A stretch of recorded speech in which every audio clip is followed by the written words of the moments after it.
What's up? This is MC. Nasa Liches tayo ngayon at maglalaro tayo ng Rapid. Kulay black tayo. Kanina pa ako kulay black. Kanina pa ako naglalaro eh. D4. Let's play Knight F6. C4. May gusto akong subukan. Knight C6. Knight's Tango ata ang tawag dito. Ayan na. Nag-Knight C3. Feeling ko ang move ay E5. Testing lang, testing. E5.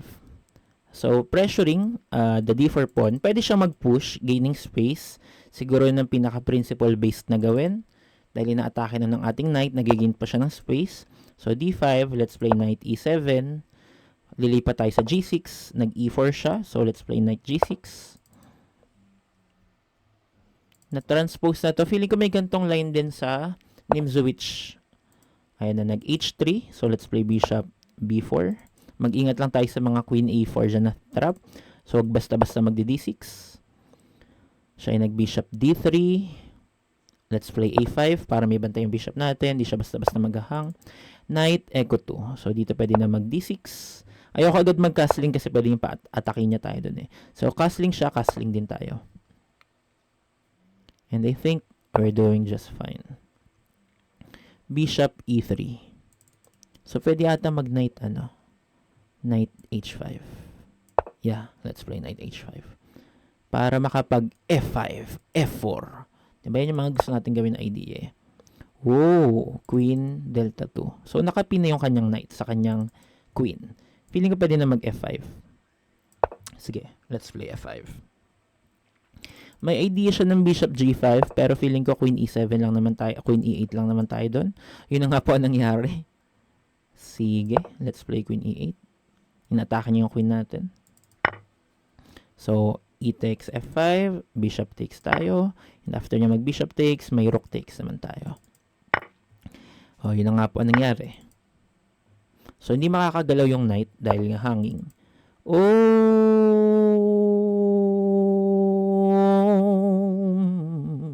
Oo nga, no?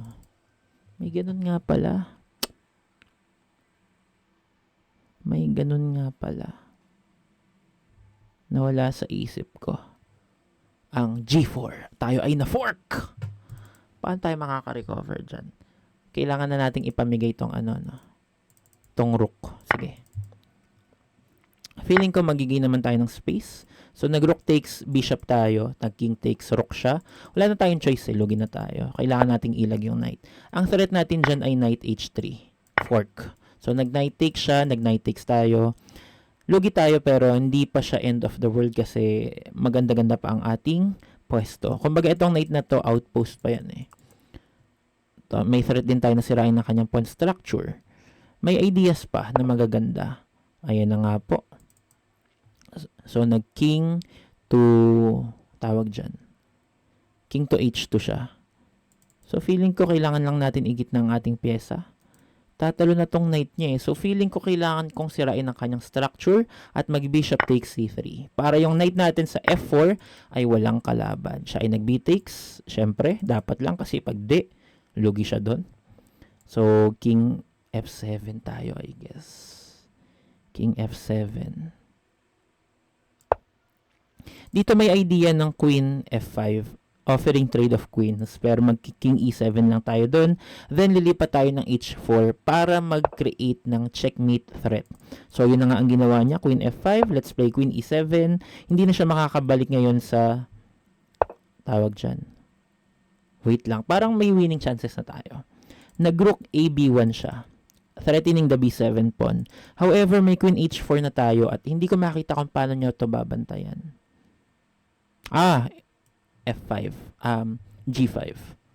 Pero may rook G1 na tayo dun rook F8, ang layo naman sinabi ko. Rook F8. O rook F8 muna tayo. Rook F8 muna, no? Tama. Ay, hindi, pag nag-rook F8, tama, walang queen E3, D3, kasi bantayin ng knight eh.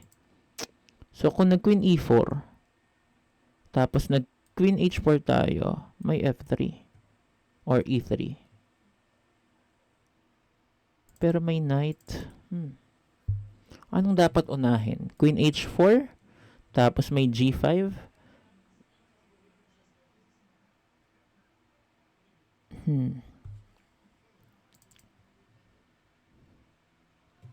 Feeling ko kailangan ulahin yung rook F8. Rook F8, King E4, Queen E4, Queen H4, Queen E3.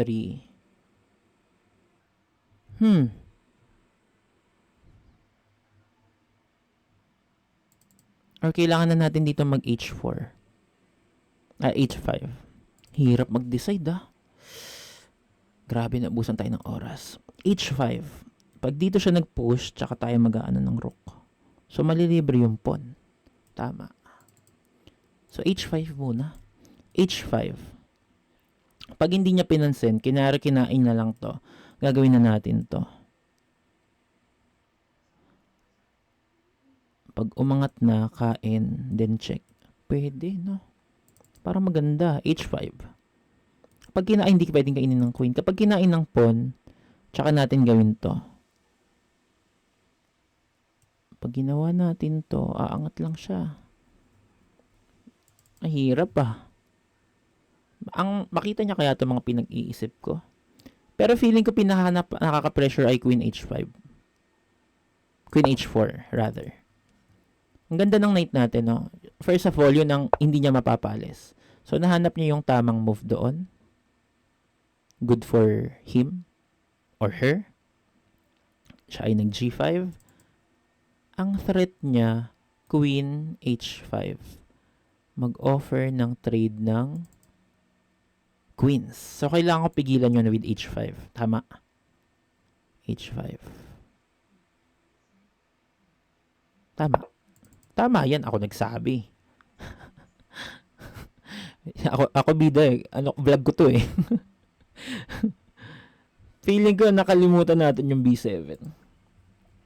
Pero kailangan kasi natin mag H5. Kasi nga, pupunta na yung queen doon. Uy!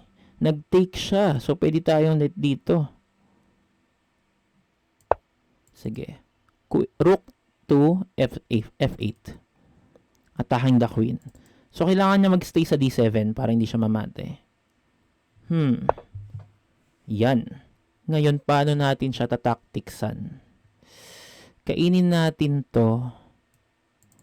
Take tayo dito. Gigit na to. Baka mamati pa tayo. Mahirap. Mahirap na. Paano to? So, queen. Ay, wait lang. Dito tayo. Uy, wait lang parang madugo to. Dito tayo. Uy, parang may Parang may something.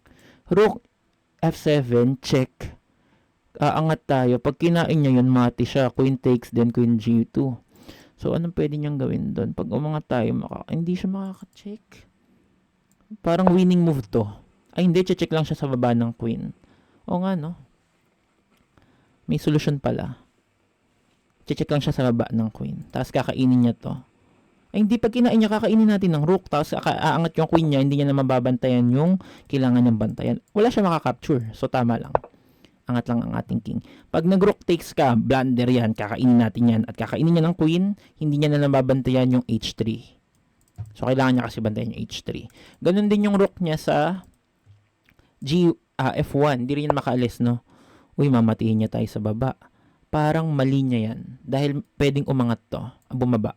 Pwede tayo mag-rook F8. Bawal kainin ng queen kasi nga mamamati nga siya sa kain sa H3 tapos G2. So, pag umangat naman siya, ay, tama, blunder.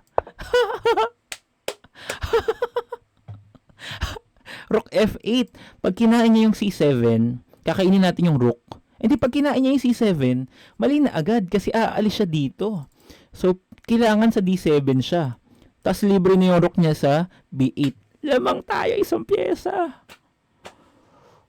Grabe yun Grabe yun. Peace up na tayo. Grabe. Grabing game to Ubus oras natin dun, no? 7 minutes pa siya, 3 minutes tayo. Pero at least na-calculate natin ng maigi. Parang feeling ko medyo genius ako sa mga calculation ko dun. Feeling ko yung H5 ay isang wow Naisip mo yon kasi may queen G4 at hindi mo yun mapipigilan. Feeling ko medyo pang malakas ang ideya siya. Pero panambla lang siya. Parang may draw na ata siya doon kung gusto niya. Hindi ko sure. Feeling ko dapat siningit niya na rin tong move na G5, G6 para kahit paano na open yung G file. Kasi hindi niya nagamit eh. Parang itong pawn na to ay walang naitulong sa kanyang matino. So maganda na in-expose niya na lang yung king natin at na-open yung G file. Napaisip rin siya sige. Yabang porket lamang na eh. Hindi, nakakatuwa lang. Sige. Gusto niya tayo matiin sa back rank. Pero actually hindi rin siya mati, kasi may H6. G6 pala. Sige, isip. Paano mapipigilan ng queen takes H3? So, napaganda talaga yung knight natin sa F4 para siya naging quality sacrifice. Kasi kahit lugi tayo doon ng rook siya tapos knight tayo. Pero yung knight kasi sa F4 ay sobrang makapangyarihan, no? Nagiging mataas ang value ng knight kapag ito ay nagiging outpost. Ano ibig sabihin ng outpost? Ito ay isang pyesa na hindi siya basta-basta mapapaalis ng pawn. So, yung pawn sa E file, wala na. Yung pawn sa G file, wala na rin. So, wala na magpapaalis sa knight. Kasi wala nang mas mababang value sa kanya, which is yung pawn. So, makakapagpaalis lang sana sa kanya yung knight ng kalaban. Which is trinade na agad natin sa ating bishop, 'di ba? Kasi kung hindi natin yung trinade, baka nag-knight E2 yun, na-challenge yung knight natin sa F4. Pero yun nga, siguro good decision na nag-bishop takes knight tayo doon. Para, ayun nga, wala nang trade na, naging, OP yung ating knight sa F4. Outpost. Yung OP, na overpower. Kasi nga outpost. Yung pala yun. OP pala. Grabe yung threat. Tsaka isa pa pala, mas nagiging powerful pa yung outpost kapag ito'y malapit sa king ng kalaban. At meron itong, minsan kasi may mga outpost din na decoration lang eh. Kumbaga, okay, maganda yung pwesto ng knight, pero dapat may threat. Dapat may threat ng meat or threat ng lalamang na material. Dahil kung knight lang dyan sa F4, tas wala yung queen natin dyan, nonsense din. Pero dahil yung knight ay outpost, malapit sa king ng kalaban, tapos yung queen natin na gamit pa natin, doon naging super powerful yung knight na naka-outpost. Hopefully, gets yun. Ayun na, bumaba na yung oras niya ng gusto. Mukhang nahirapan siya sa ating tirang yun. Buti na isip natin yun. Tactics. So, ang tawag pa sa isa pang tactics na to ay decoy. Decoy ba? So, may concept na rin to ng removing the defender. Gusto nating mawala yung queen sa pagbabantay sa H3 pawn. Kung saan siya mamamate. So, hindi naman siya mate agad dyan. Pero after queen takes H3 kasi, only move king G1 and may dalawang way para matihin. It's either queen G2 or knight to E2. Which are both beautiful mates. Pero, syempre, magna-knight E2 tayo doon dahil yun ay knightmate at medyo mas masaya yun, no? Pero ang queen G2 ay checkmate na rin naman. Na mas natural kasi queen yung huli mong minove, parang malapit na yung kamay mo doon or yung mouse doon, di ba? Yung cursor, not yung mouse. Hindi ko mapapansin nyo, dumadaldal lang ako kasi hindi gumagalaw yung kalaban natin. Siya ay 2 minutes na lang. At, ayan, mukhang hindi nyo na mahanap ang tamang galaw. Kasi feeling ko wala na. Losing talaga. So, ang dapat niyang gawin dito, tingin ko queen D7. Para wag lang mamati agad. And then, kakainin natin yung rook. And then, lilipat tayo sa Bravo 2 para atakihin si G2. At inevitable na yung checkmate doon. Ano daw?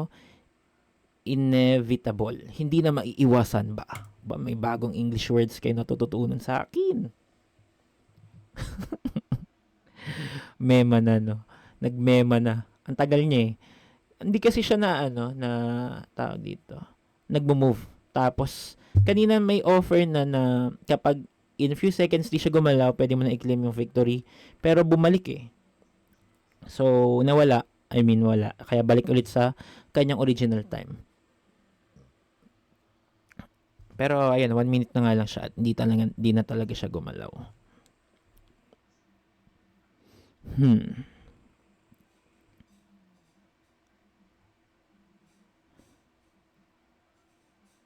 Ang problema pa, itong G5 pawn niya, libre nga rin yan, no? Ang problema lang, ha? Uy, nag-queen D7, so kain tayo sa rook. Gumalaw pa rin pala siya, no?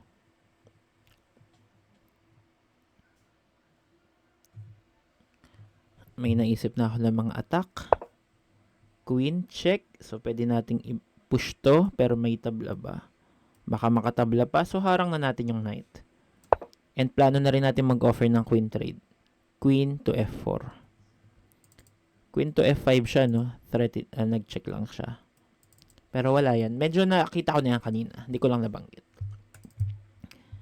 Kasi feeling ko hindi na mapipigilan yung mga threat natin. Like, rook B2 ay super powerful. At anong pampigil doon, diba? Offer ka na ng rook trade. Kapag nag-rook B1 kasi siya, kahit guarded yun ng queen, hanging naman si F2. So, deliver with check pa yon. Kung mawawala yung queen, ha? Kung mawawala yung queen. Kung di alis yung queen, edi papasok na yung rook natin sa B2. At mahirap na siyang pigilan.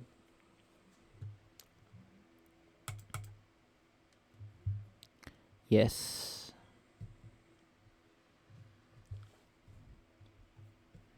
So, ito ang ating unang first. Unang Knights Tango. Yung sayaw ng Knights. Nakita ko lang to kay kay Fabi or kay Eric Rosen na nakita niya kay Fabi. At parang siya, no? Medyo interesting siya kasi what? Di ka nag-move ng pawn? Puro knights ang minove mo? Pero yun naman pala, magmo-move rin naman. So ayan na, at naubusan na nga siya ng oras at i-analyze natin ng bahagya simula sa pinaka-opening. So D4, Knight F6, C4, then Knight C6 tayo.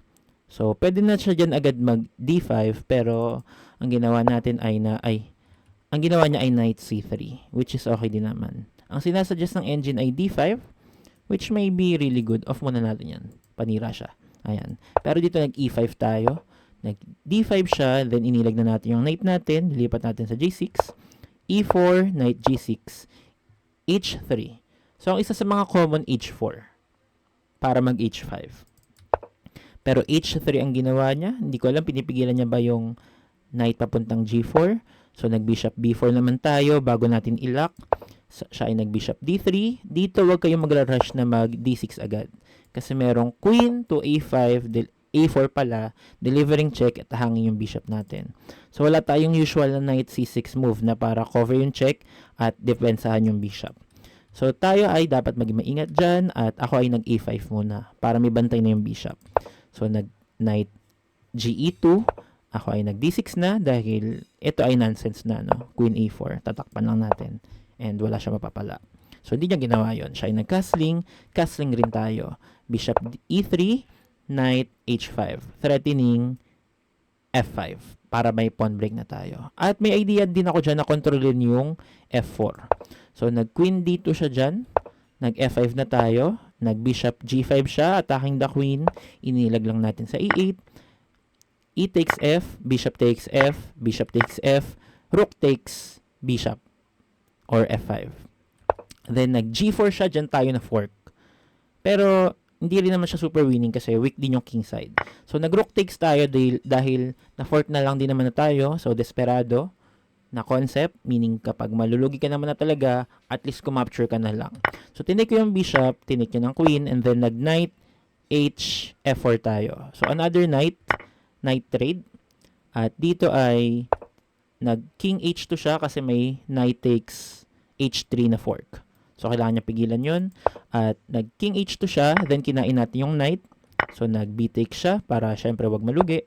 Then, nag-queen F7 tayo. Ang idea natin dyan ay magro-rook F8. So, dito nag-queen F5 siya, offering queen trade. Kasi nga kapag lamang, dapat mag-offer ng queen trade or ng kahit anong trade. Pero ayaw natin kasi nga lugi tayo. Queen E7, nag-rook AB1, threatening B7. Dito napakalculate tayo na matagal, pero nag-Queen H4 tayo, nakaka-pressure sa kanya. So siya ay nag-G5 at tayo ay nag-H5. Para pigilan yung idea ng kanyang Queen G4, yung only surviving move niya or pagbantay sa kanyang king. So dito nag-rook take siya, nag-rook F8 ako, medyo binibilis ako na kinakatok na ako, kakain nata kami ng dinner. Siya ay nag-Queen D7, maintaining the defense on H3. Kasi pag hindi, mamamati siya. Nag-Rook F7 tayo. Nag-Queen C8 siya, threat sa ating check yung king at syempre kailangan nating umangat. At siya ay nag-Rook B8, threatening something sa baba. Pero dito ay may Rook F8 tayo. At hindi niya pwedeng capturein dahil kailangan niya nga bantayan yung H3. At pag kinapture niya naman yung C7, ayun nga, hindi niya nga mababantayan yung H3. At dito ay nag-Queen D7 na lang siya, kinain natin yung rook, nag-Queen F5 check, hinarang natin yung knight, and then dito ay naubusan na siya ng oras. So hopefully may natutunan kayo sa video to at ma-apply nyo sa sarili nyo mga laro. Again, this is MC, always saying, think more often, thanks for watching, and see you in my other videos. Bye-bye.